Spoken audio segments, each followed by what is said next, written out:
Hello everyone, welcome to my YouTube channel. बच्चों, आज के लेक्चर वीडियो में हम लोग पढ़ेंगे क्लास 10th बायो का लास्ट चैप्टर आवर एनवायरनमेंट, जिसमें हम जानेंगे सबसे पहले इकोसिस्टम क्या होता है। तो इकोसिस्टम आपके एनसीईआरटी में बहुत ही इजी डिफिनेशन दिया हुआ है।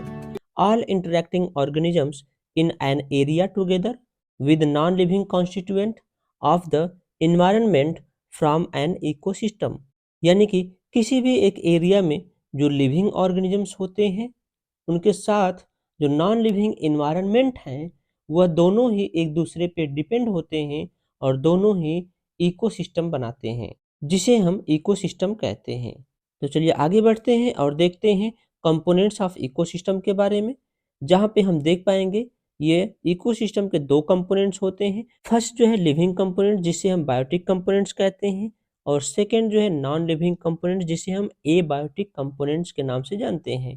तो चलिए आगे बढ़ते हैं और हम एक एग्जाम्पल के रूप में समझाते हैं इकोसिस्टम के कंपोनेंट्स को। आपके एनसीईआरटी में एक बहुत ही इजी सा डायग्राम दिया हुआ है, जिसमें इस डायग्राम में लिविंग और नॉन लिविंग दोनों ही कंपोनेंट्स इन्वॉल्व हैं। जिसमें लिविंग कंपोनेंट स्मॉल फिशेस है, लार्ज फिशेस एंड स्वान है, जबकि नॉन लिविंग कंपोनेंट्स जो कि सॉइल है, वाटर है, हर्ब, श्रब एटसेट्रा, ये सब नॉन लिविंग कंपोनेंट्स यानी कि एबायोटिक कंपोनेंट्स हैं। तो यहाँ पे आप देख पा रहे हैं कि जो लिविंग ऑर्गेनिजम्स यानी कि बायोटिक कंपोनेंट्स होते हैं वो एक दूसरे पे डिपेंड होते हैं। जैसे कि आप देख पा रहे हैं, ये जो स्मॉल फिशेस है उसे लार्ज फिशेस खाती है और इस लार्ज फिशेस को स्वान खाता है। तो इस तरह से ये जो लिविंग ऑर्गेनिजम्स हैं ये एक दूसरे पे डिपेंड होते हैं और ये लिविंग ऑर्गेनिजम्स अपनी लाइफ सर्वाइव के लिए इस नॉन लिविंग पे भी डिपेंड होते हैं। तो अब बात आती है कि ये जो लिविंग ऑर्गेनिजम्स हैं नॉन लिविंग पे कैसे डिपेंड होते हैं। तो आपको पता होगा कि ये जो फिशेस हैं इनको अगर वाटर से बाहर निकाल दिया जाए तो ये अपनी लाइफ सर्वाइव नहीं कर पाएंगी, जबकि वाटर नॉन लिविंग है तो ये कहीं ना कहीं नॉन लिविंग पे डिपेंड होते हुए दिख रहे हैं। तो बायोटिक कंपोनेंट्स की जो एक्टिविटी होती है यानी कि ये अपने ग्रोथ और रिप्रोडक्शंस के लिए कहीं ना कहीं पूरी तरह से एबायोटिक यानी कि नॉन लिविंग ऑर्गेनिजम्स पे यह फुल्ली डिपेंड होते हैं। तो बच्चों, अगर आपसे यहाँ क्वेश्चन पूछे कि इकोसिस्टम क्या होता है और कंपोनेंट ऑफ इकोसिस्टम क्या होता है, तो आप पूरी तरह से ये डिफिनीशन इकोसिस्टम का दे सकते हैं। और यहाँ पे कंपोनेंट ऑफ इकोसिस्टम में बायोटिक कंपोनेंट्स और एबायोटिक कंपोनेंट्स के बारे में आप बताएंगे। अब आगे बढ़ते हैं और देखते हैं टाइप्स ऑफ इकोसिस्टम के बारे में। तो ये दो तरह से होते हैं। फर्स्ट होता है नेचुरल इकोसिस्टम और सेकेंड होता है आर्टिफिशियल इकोसिस्टम। इसमें भी aquatic ecosystem and terrestrial ecosystem आता है। जैसे कि नेचुरल इकोसिस्टम में पॉन्ड, रिवर, ये जो है एक्वेटिक इकोसिस्टम के अंडर आ जाता है, और जहाँ पे आर्टिफिशियल इकोसिस्टम जो एक्वेरियम होता है ये भी एक्वेटिक इकोसिस्टम के अंडर आता है। नेचुरल इकोसिस्टम मीन्स जो कि प्रकृति के द्वारा हो रहा है, जो नेचर खुद ब खुद बनाता है, जबकि आर्टिफिशियल इकोसिस्टम जो होता है हम और आपके द्वारा यानी कि मैन के द्वारा बनाया जाता है, जिसे हम मैन मेड इकोसिस्टम भी कहते हैं। और वहीं हम बात करें टेरेस्ट्रियल इकोसिस्टम की, तो टेरेस्ट्रियल इकोसिस्टम फॉरेस्ट हो गया, ये टेरेस्ट्रियल इकोसिस्टम के अंडर हो जाता है। और आर्टिफिशियल इकोसिस्टम में जो टेरेस्ट्रियल इकोसिस्टम है वो गार्डन इकोसिस्टम कहलाता है, जो कि मैन के द्वारा बनाया जाता है। इसे मैन मेड इकोसिस्टम भी कहते हैं। अब आगे बढ़ते हैं और देखते हैं ऑर्गेनिजम्स के बारे में। वो अपने फूड ऑब्टेन करते हैं, जिसके बेसिस पे ऑर्गेनिजम्स को क्लासिफाइड किया गया 3 टाइप्स में। पहला प्रोड्यूसर, कंज्यूमर्स एंड डिकम्पोजर्स। तो पहला प्रोड्यूसर के बारे में बात करते हैं। तो यह वो ऑर्गेनिजम्स होते हैं जो अपने सिंपल इनऑर्गेनिक सब्सटेंस को, जैसे कि कार्बन डाइऑक्साइड और वाटर को सनलाइट और क्लोरोफिल के प्रेजेंस में अपना फूड प्रिपेयर करते हैं। जैसे एग्जाम्पल की बात करें तो इसमें ग्रीन प्लांट्स आ जाते हैं और कुछ ब्लू ग्रीन एल्गी आ जाते हैं, जो अपना फूड खुद ब खुद प्रिपेयर करते हैं सनलाइट और क्लोरोफिल के प्रेजेंस में कार्बन डाइऑक्साइड और वाटर के हेल्प से, जिसे हम फोटोसिंथेसिस प्रोसेस कहते हैं। दूसरे कंज्यूमर होते हैं। जो कंज्यूमर वो ऑर्गेनिजम्स होते हैं जो कि प्रोड्यूसर के द्वारा बनाए गए फूड को कंज्यूम करते हैं। अब इस कंज्यूमर को हम क्लासिफाइड करते हैं 3 टाइप्स में। Herbivores, carnivores and omnivores. तो पहला हर्बीवोर ऑर्गेनिजम्स वो ऑर्गेनिजम्स होते हैं जो कि सिर्फ और सिर्फ प्लांट्स को खाते हैं, जैसे एग्जाम्पल हो गया गोट, सीप, डियर, कैमल एटसेट्रा। जबकि कार्निवोर्स की बात करें तो कार्निवोर्स वो ऑर्गेनिजम्स होते हैं जो कि दूसरे एनिमल्स को खाते हैं, जैसे कि हम बात करें इसके एग्जाम्पल की तो लायन, टाइगर एटसेट्रा। ये जो है दूसरे ऑर्गेनिजम्स यानी हर्बीवोर ऑर्गेनिजम्स पे डिपेंड होते हैं। वहीं हम ओमनिवोर्स की बात करें तो ओमनिवोर्स वो ऑर्गेनिजम्स होते हैं जो कि दोनों पे डिपेंड होते हैं, both plants and animals, carnivore पे भी एंड हर्बीवोर्स पे भी डिपेंड होते हैं। इसके एग्जाम्पल की बात करें तो इसके एग्जाम्पल में मैन, डॉग, क्रो एटसेट्रा ये जो है ओमनिवोर्स में आ जाते हैं। और आगे बढ़ते हैं, फाइनली हम बात करते हैं डिकम्पोजर्स के बारे में। तो डिकम्पोजर्स वो ऑर्गेनिजम्स होते हैं जो कि कॉम्प्लेक्स ऑर्गेनिक कंपाउंड्स को सिंपल सब्सटेंस में ब्रेक डाउन करते हैं, जैसे कि एग्जाम्पल है सर्टेन कुछ बैक्टीरिया और फंजाई। अब आगे बढ़ते हैं और बहुत ही important topic food chain, the flow of nutrients and energy from one organisms to another at different trophic levels form a food chain। यानी कि plants is known as producer and producer is eaten by grasshopper which is herbivores, and this grasshopper is eaten by frog which is carnivores, and this frog is eaten by eagle which is top carnivores। तो यहाँ पे आप देख पा रहे हैं कि plants ने अपना फोटोसिंथेसिस प्रोसेस किया और फूड प्रिपेयर किया, और ये प्लांट्स अपने एनर्जी को ट्रांसफर कर रहा है ग्रास हॉपर यानी हर्बीवोर में, और इस तरह से प्रत्येक ट्रॉफिक लेवल में एनर्जी ट्रांसफर होते हुए दिखते हैं, जिसे हम फूड चेन कहते हैं। यानी कि हम कह सकते हैं food chain represents a single unidirectional transfer of energy, जिसमें सभी ट्रॉफिक लेवल में एनर्जी का यूनिडायरेक्शनल वे में ट्रांसफर होते हुए दिख रहा है। अब बात आती है, तो यहाँ पे हम बात करते हैं कि कुछ फूड चेन इंटरकनेक्ट होकर के फूड वेब बनाते हैं। वेब यानी कि जाल रूपी स्ट्रक्चर फॉर्म करते हैं।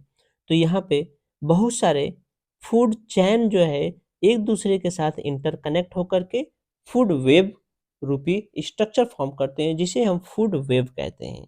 जबकि फूड चेन में आपने देखा कि यूनिडायरेक्शनल थे, सिंगल वे एक ही डायरेक्शन में फूड ट्रांसफर होते हुए दिख रहे थे, जबकि यहाँ पे बहुत सारे रिसोर्सेस होते हैं, मोर देन वन रिसोर्सेस होते हैं नेक्स्ट ऑर्गेनिजम्स के लिए। अब आगे देखते हैं ट्रॉफिक लेवल के बारे में। तो ट्रॉफिक लेवल यानी कि हम सेम फूड चेन का एग्जांपल लेते हैं, plants, insect, frog and eagle, जिसमें हम बात करेंगे कि फूड चेन हमेशा प्रोड्यूसर यानी प्लांट से ही स्टार्ट होता है। तो प्लांट्स यानी कि प्रोड्यूसर जो कि फर्स्ट ट्रॉफिक लेवल फॉर्म करता है, इंसेक्ट यानी प्राइमरी कंज्यूमर जो कि सेकेंड ट्रॉफिक लेवल फॉर्म करता है, इसी तरह से फ्रॉग सेकेंडरी कंज्यूमर जो कि थर्ड ट्रॉफिक लेवल फॉर्म करता है, और लास्ट एगल यानी कि टर्शियरी कंज्यूमर जो कि फोर्थ ट्रॉफिक लेवल फॉर्म करता है। तो यहाँ ट्रॉफिक लेवल होता क्या है, तो यहाँ पे जैसा कि छोटा सा डिफिनीशन मैंने इसमें नोट डाउन किया है, the various steps in a food chain at which the transfer of food या फिर energy takes place are called trophic level. तो आपका ये एनसीईआरटी का डायग्राम है ट्रॉफिक लेवल का, जिसमें आप एक चीज नोटिस कर पा रहे हैं, ये प्रोड्यूसर वाला जो पोर्शन है ये बहुत ही लार्ज है, और जैसे जैसे ऊपर बढ़ता जा रहा है ये नैरो होता जा रहा है। तो बात आती है कि अब ऐसा क्यों हो रहा है, तो बात आती है 10% ला की, जो बहुत ही इम्पोर्टेंट है, और इसको 95 to 99% मान के चलिए एग्जाम में अक्सर पूछता है। तो 10% ला ये कहता है कि प्रत्येक ट्रॉफिक लेवल में जो एनर्जी ट्रांसफर होती है वो सिर्फ 10% एनर्जी ही ट्रांसफर होती है, बाकी के 90% एनर्जी उस ऑर्गेनिजम्स के द्वारा यूटिलाइज कर लिए जाते हैं। इसमें मैं छोटा सा एग्जांपल एक फूड चेन का ले लेता हूँ, प्लांट, डियर एंड लायन। अब यहाँ जबकि हम प्लांट्स की बात करते हैं तो प्लांट्स जो है सनलाइट के प्रेजेंस में अपना फोटोसिंथेसिस प्रोसेस करता है, जिसमें 1% एनर्जी यूटिलाइज करके अपने 100% फूड प्रिपेयर करता है। जहाँ पे अगर हम बात करें कि प्लांट्स के 100 जूल एनर्जी है, तो अब उस प्लांट से जो एनर्जी ट्रांसफर हो रहे हैं डियर में 10% एनर्जी ट्रांसफर हो रहे हैं, जो कि उस 100 जूल का 10% एनर्जी 10 जूल होगा। अब इस डियर में से 10% एनर्जी ट्रांसफर हो रहा है लायन में, तो इस 10 जूल का 10% जो होगा 1 जूल होगा।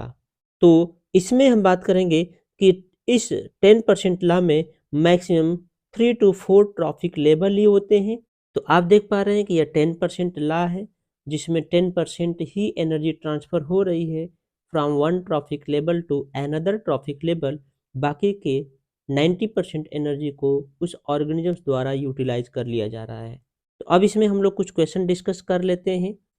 एक क्वेश्चन है, what will be the amount of energy available to the organisms of the second trophic level of a food chain if the energy available at the first trophic level is 10,000 joules. यानी कि question का मतलब है कि एक food chain जिसमें कि first trophic level में 10,000 जूल है, तो सेकेंड ट्रॉफिक लेवल में उस एनर्जी का अमाउंट क्या होगा। तो अगर फर्स्ट ट्रॉफिक लेवल में 10,000 जूल है, तो यहाँ पे हम बात करेंगे सेकेंड ट्रॉफिक लेवल में इस 10,000 का 10% ही एनर्जी ट्रांसफर होगी, जो कि 1000 जूल होगी। तो इसका करेक्ट आंसर होगा 1000 जूल। अब आगे बढ़ते हैं, नेक्स्ट टॉपिक देखते हैं, bio accumulation and bio magnification. तो बायो एक्यूमुलेशन मीन्स हम जानेंगे कि जब किसान खेती करते हैं तो उसमें पेस्टिसाइड यूज करते हैं, तो वह पेस्टिसाइड्स जो कि नॉन बायोडिग्रेडेबल होते हैं और हार्मफुल भी होते हैं, और वह पेस्टिसाइड्स जो कि हमारे बॉडी में एक्यूमुलेट होते हैं जब हम राइस, व्हीट, फ्रूट्स जब भी हम खाते हैं, उस राइस, व्हीट्स, प्लांट्स, फ्रूट्स के साथ क्या होते हैं, हमारे बॉडी में पेस्टिसाइड्स चले जाते हैं, और वह पेस्टिसाइड्स धीरे धीरे हमारे बॉडी में एक्यूमुलेट होने लगते हैं। और जैसे जैसे हम उस पेस्टिसाइड्स को अपने बॉडी में खाते जाते हैं, व्हीट, राइस, फ्रूट्स के द्वारा, तो हमारे बॉडी में ये पेस्टिसाइड्स एक्यूमुलेट होते जाते हैं और इसका अमाउंट भी बढ़ता जाता है।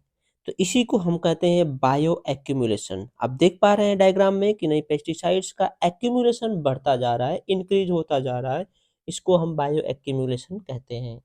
अब बात आती है बायो मैग्निफिकेशन की। तो बायो मैग्निफिकेशन में सबसे पहले पेस्टिसाइड्स जो कि सॉइल में चले जाते हैं और उस सॉइल से फिर प्लांट्स के द्वारा कंज्यूम किए जाते हैं, और इस प्लांट्स जो है फर्स्ट हर्बीवोर्स के द्वारा कंज्यूम किया जाता है। तो ये पॉइजनस पेस्टिसाइड्स जो कि हर्बीवोर्स में चला गया, और ये धीरे धीरे ऐसे ही फूड चेन में बढ़ता चला जाता है, क्योंकि ये बायोडिग्रेडेबल तो नहीं है।